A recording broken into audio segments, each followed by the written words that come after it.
Welcome to Parent Talk Podcasts, where experienced parents and expert guests give tips and tricks on making parenting a breeze.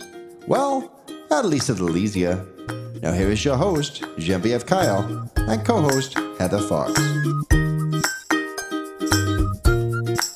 Hi everyone, and welcome to the third season of Parent Talk, everything parenting and more. We are broadcasting out of the Greater Vancouver area. I'm your host, Genevieve Heather, mom of two. I'm also the host of Les Parents Parlent, which is Parent Talk's French edition. And you can join me every Wednesday live on the web at Nikki Radio and ikyradio.ca for a parenting segment at 12:30 p.m. and from 9 p.m. to midnight Pacific Standard Time. I'm with my co-host, Heather Fox. Hi, Heather. Hello, everyone. Yes, Heather Fox here, co-host of Parent Talk. I am also a mom of two. And just before we get going, I wanted to share with you all about our sponsor, Leapfrog Gymnastics, which is here in Coquitlam. And Hudson and Alex have been having just an amazing time there. The boys go through lots of fun circuits that are made up of specialized mats and equipment. And they work on, of course, lots of important skills such as body and spatial awareness, strength and balance, and, of course, those great social skills, listening skills. And, of course, as a sponsor, Leapfrog Gymnastics is offering our listeners $25 off their first month of classes. That's for new members only with the promotion code Parent Talk. So for more information on their programming and birthday parties, you can visit leapfroggym.com, and we really hope to see you there. Thank you, Heather. Today we are talking about Say Sorry, how Forced Sorries do more harm than good. We are very lucky to have with us Dr. Deborah MacNamara. She is a clinical counselor and developmentalist on faculty at Neufeld Institute and director of Kids Best Bet, a counseling center for families, author of Rest Play Grow, Making Sense of Preschooler, or Anyone That Acts Like One. I love that book. I recommend it to everybody. It's fantastic. Yes. And her new book, The Sorry Plane, that she just launched, and I have right in front of me here. The Sorry Plane is a children's picture book illustrated by Zoe C. and is about respecting the feelings of children and supporting their emotional development. So hi, Deborah, and welcome to Parent Talk Podcast. Hi, thanks so much for having me, ladies. Well, it's a pleasure to have you. Definitely. So, Deborah, my first question for you. What should we do instead of making our child say sorry? Well, there's many things we can do. I think to focus on why we'd want to do something different is to understand that there's a difference between truly feeling sorry and feeling remorseful, which is about caring about what you've done, and being told to do something because you might get into trouble. They're two different things. And so when you think about what do we want for our children in the long run, I want my kids, I have two kids, two teenagers, and I want them to do the right thing when nobody's watching them or when no one's rewarding them or praising them. I want them to be emotionally mature and socially responsible. So the question is how do we get there? And we have to get there with a lot of caring feelings, because when you're full of caring feelings, you do the right thing usually. So forcing a child to say sorry to avoid getting in trouble is not really about caring and altruism. So first we've got to recognize that won't get us somewhere. What we can do is we could suggest to the child that a sorry is needed, right? Hands aren't for hitting. Sisters aren't for throwing, the obvious kind of things, just to signal to them that, what they've done is not okay. And especially if it's a young child, to suggest, do you have any sorries in you? Do you have any sorries in you? Which alerts the child to a sense of caring inside of them about what they have done, is not being okay. And that when we make mistakes, we usually try to find our caring to deliver some remedy to that hurt that we've caused. And so we're really just trying to orient our children, especially young children, to the caring feelings that should then deliver words. If you've ever had anyone give you, I'm sorry, yeah, I'm sorry, yeah. You're like, ugh. And it's so disengaging. Especially when you're not even done talking, right? Yeah, it's not genuine, and nor does it solve any remedy. And it divorces children from caring. You can give a caring performance and not have any caring in you. Why would we want that for our children? There's lots of people out there who give performances as if they care. Words are cheap. There's no integrity. There's no authenticity. But good development doesn't look like that. So we've got to anchor children's words into their meaning. It can't be just, manners without the meaning behind them. So it's about teaching them the right words, or to use the right words, and keep teaching them what words means, and by doing it yourself. Well, yes. The question is how will we get there? If we assumed that children naturally come with the instincts and emotions to care, that our children actually really are caring, and that to unlock the caring in them, they really just basically need to be cared for. You see, I watched it the other day on social media. You're always seeing these little clips of, people when they have a new child, they bring home a baby and they're introducing the sibling to the baby. And you have these adorable little stories and videos. I think everybody's probably got, hopefully, at least one of these, if you've got more than one child, of the child saying, holding them. And you just look at that 2 or 3-year-old holding their sibling, and they're tender, and they talk to them, and they touch them. And I'm your big brother. And yeah, and they have all these nice little stories they tell them. Like, you don't have to teach a 2-year-old to care. It's already there. If they are cared for, they are incredibly caring. And so we just want their words to match the emotion. But when you force them to say words that don't have real meaning for them, then you're interfering with emotional development in a child. So what are we teaching them then? You're teaching them this is how you get away with things and have no meaning behind them. Mm-hmm. How can we get our kids to be more caring then? That's the question. Now see how when you start asking a different question, it leads you to a different place. If this is about caring then how do we as adults, cultivate a caring spirit in our child? Well, if you know that you are the answer to a caring spirit, in the sense that your attachment, your relationship with your child, when you have a strong relationship with a child, it opens up that child's instincts to attach to you. And attachment is about caring. So when you feel cared for, you then have the instincts and emotions to care back. So how do we have more caring kids? We take care of their heart. We take care of their heart through building strong relationships. And we preserve it. We don't praise caring. We don't need to reward it. We should provide lots of opportunity for play. So caring can naturally be expressed in play, where it does have incredible development in play. They care for many things in play. It's the place they're supposed to care for things, from their trains to their dolls to, making a kitchen to caring for bugs on the sidewalk. Kids will care about just about anything. Their favorite shirt, their favorite pants they don't want to take off. Oh my gosh, there is no shortage of things they care about.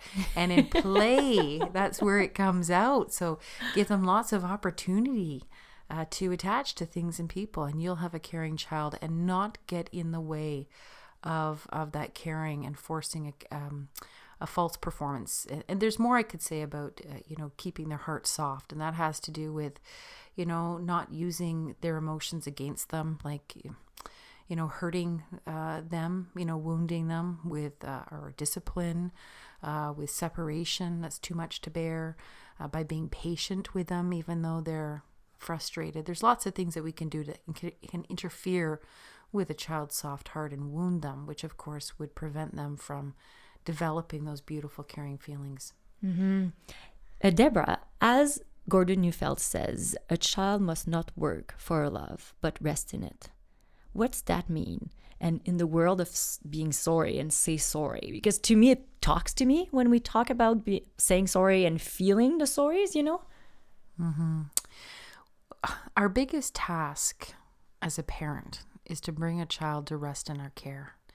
And that's not just about relationship. Relationship is the vehicle for allowing a child to emotionally rest, meaning they can take it for granted that they are in safekeeping with us, that they can depend upon us, that we won't hurt them or wound them because of that dependency. I mean, you have a lot of power when someone is dependent upon you, that we use our power accordingly in their best service, in the best way we can to preserve their soft hearts, to find a way to say no when we need to invite tears and emotional expression without repercussions to our relationship. To bring a child to rest is to understand that the greatest gift we can give a child is the freedom to not have to look for love. All right. So sometimes it seems that our little one just doesn't seem to care. So what can we do in that situation? Is your little one under the age of 5 or 6? Probably. Yes. Oh, that was the answer I wanted. Oh, young children. Oh, they are just such a little miracle. So here's the thing about young children. They only have one emotion at a time. So whatever emotion you see coming out of them, that's where they're at. So sometimes they're really frustrated and there's no other emotion but frustration. Sometimes they're really scared and that's all you see. Sometimes they're really upset. Sometimes they're full of joy, and they can flip through those emotions, one right after the other quite quickly. And so when we look at our little child, and as the story in Sorry Plain is actually the story of me and my kids, and I said to my children, does anyone have any sorries in them? And one of them said, I do, and the other one said, I don't. And the story unfolds about, well, what do we do? The child, my 3-year-old didn't have any sorries in her because she was still full of frustration. So I had to get her caring back, and I knew I couldn't get her caring back by forcing caring. So I gave it some time. It wasn't a time out. It was just time to play, time to just do some things where it didn't involve being with each other. And true to form, young children, their moods change. They get involved in something else. And 1 minute is this. Exactly. And 5 minutes later, that's right. It's that. And her caring came back. And I remember her coming back to me 5 minutes later. And I said, when you have some sorries in you, come back and give one. And she says, Mom, my sorries aren't coming back, Mom. And we chased all over the house after them, under the bed, out the window. And I finally said, well, where did they go out the window? And she said, they're on the sorry plane going to France. Going to Paris, actually. Paris. Yeah. Fancy. So is it where the title comes That's from? where the title came from. It's from my 4-year-old. She didn't want to say sorry. She kept telling us that all the sorries are on the sorry plane. She had no caring. They're all gone. And so I said, they'll come back. She says, no, they won't. And said, well, we'll see. And, when I read back the book now and I think about this question, I still have, and I did have so much faith that children have caring in them. And I think that was a nice surprise to remind myself and see reflected in this book, is that the caring can seem to go missing, but it's not really gone for good. It's just usually another emotion is bigger.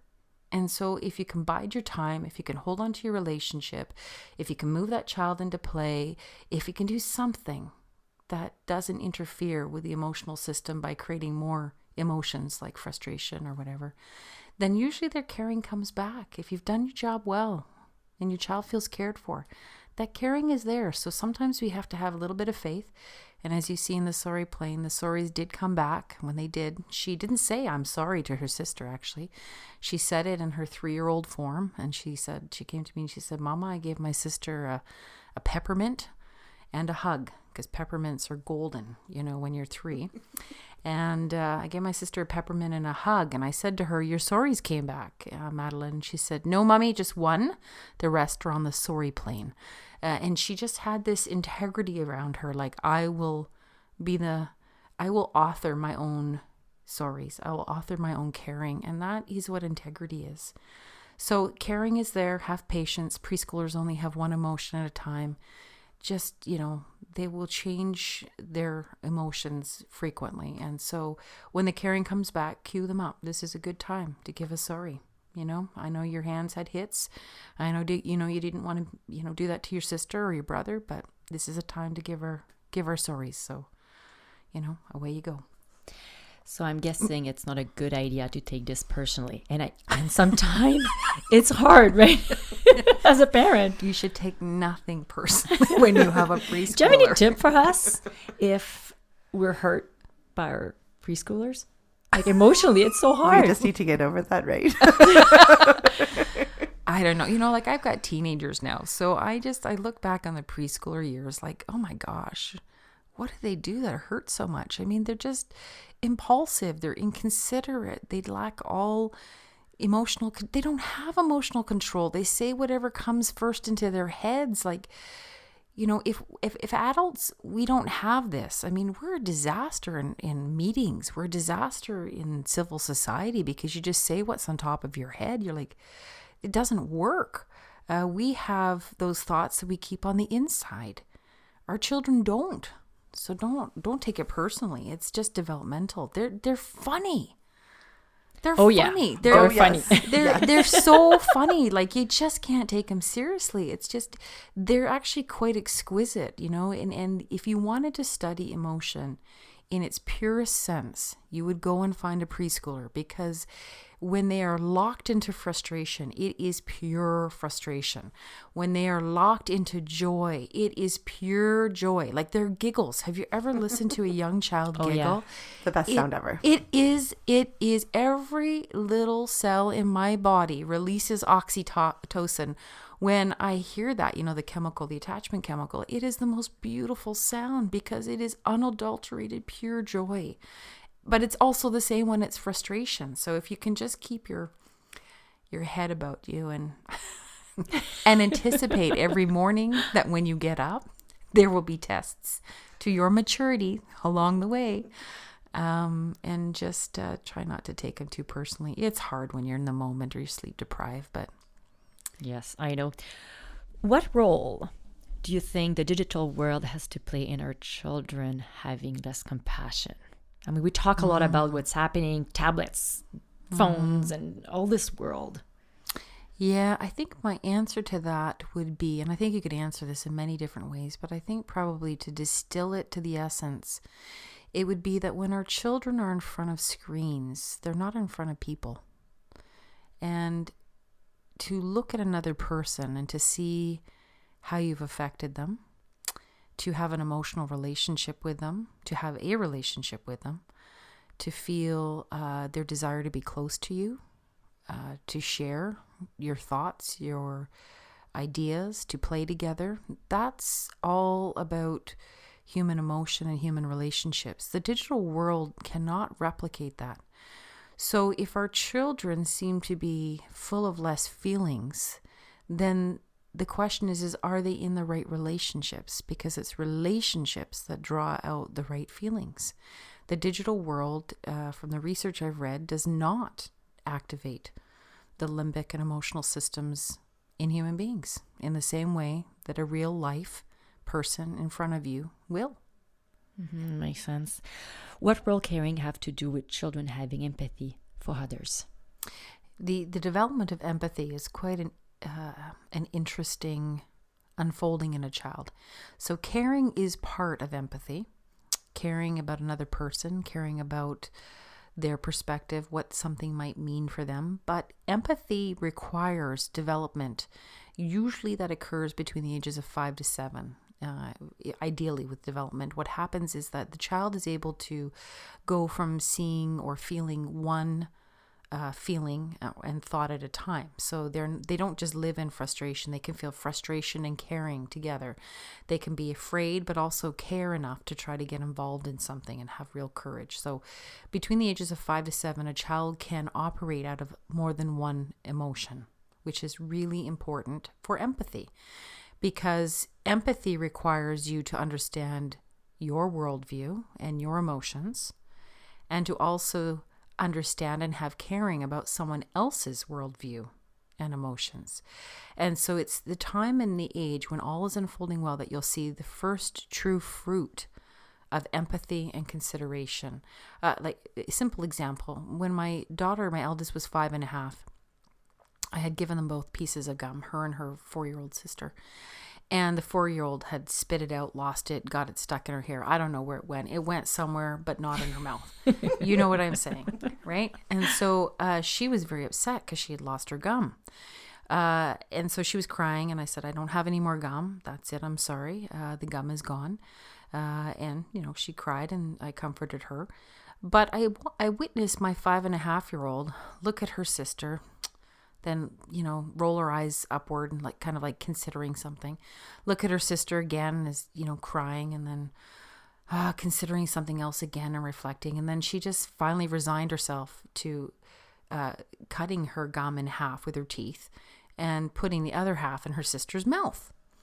And so they both had some. And I looked at her and I said, I avoided what is usually the knee-jerk reaction, I think, in parents, which is to praise her. And I was just more curious. And I said, Hannah, why did you do that? Why did you give your sister half of your gum? And she looked at me like I was stupid, which is appropriate, because to her it would have been a very stupid question. And she looked at me and she said, "Because I care about my sister, Mom." Obviously, duh. Right? And that was empathy, not for me, but for her sister, in the sense that, I could see she was in distress. I thought about it and I decided to share.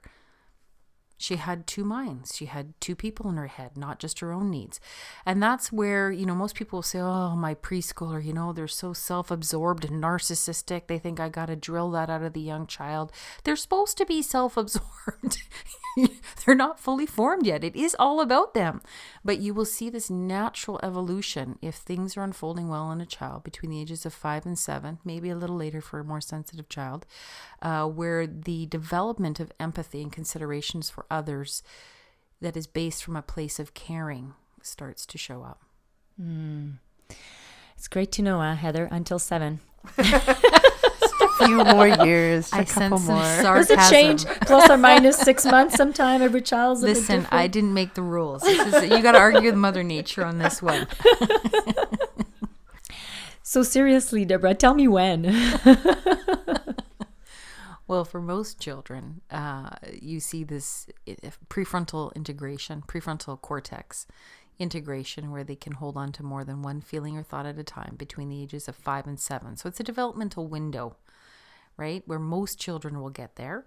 But if a child has any kind of sensitivity, and we know about 15 to 20% of kids fall on this sensitivity spectrum where they have an enhanced receptivity to external stimuli, so they get more stirred up, sights, sounds, whatever it might be, touch, tactile. And so the brain needs a little bit more time to wire up that extrasensory signals. And so because the signals are more intense, the prefrontal cortex has to handle more intense signals, so it needs a little bit more time to wire those signals together.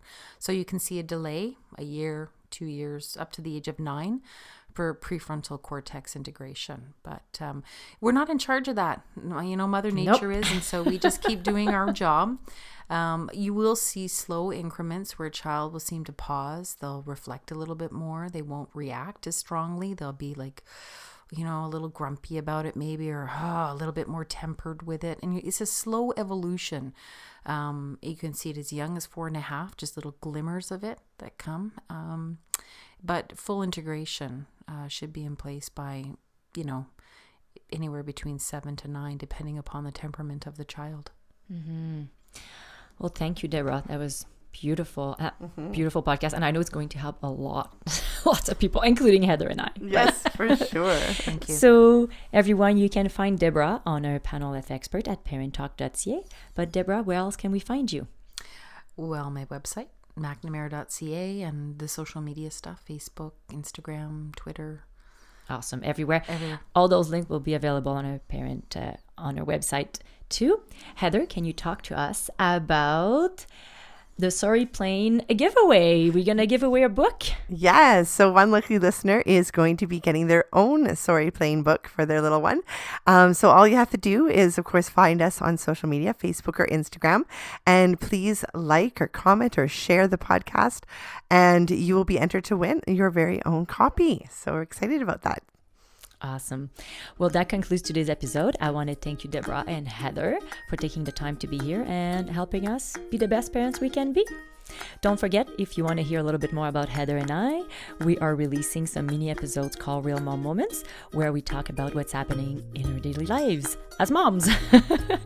If you have a question and you would like to join us on our show as a guest or as an expert, please visit the Contact Us section on our website at parenttalk.ca. If you are near us, don't forget to check out Leapfrog Gymnastics and get your $25 off your first month of classes with the promo code ParentTalk. Follow us on Instagram, Facebook, and Twitter. And you can always subscribe directly to this podcast on our website at parenttalk.ca. If you enjoyed today's episode, we're inviting you to share it on your social media. As we all know, Heather? Parenting can be hard, so it's important to remember to laugh, keep learning, cherish your village, and be true to yourself. Parent Talk is a safe space for everyone. Thank you for listening, and have a great week. The views and/or opinions of the host and their guests are not necessarily those of Parent Talk and should not be considered as fact. The information offered is believed to be accurate but is not intended to be a substitute for professional medical advice and should not be used for diagnosing or treating any health issue or prescribing medication. If you have any questions or concerns regarding your physical or mental health or the health of your child, please seek assistance from a qualified healthcare practitioner.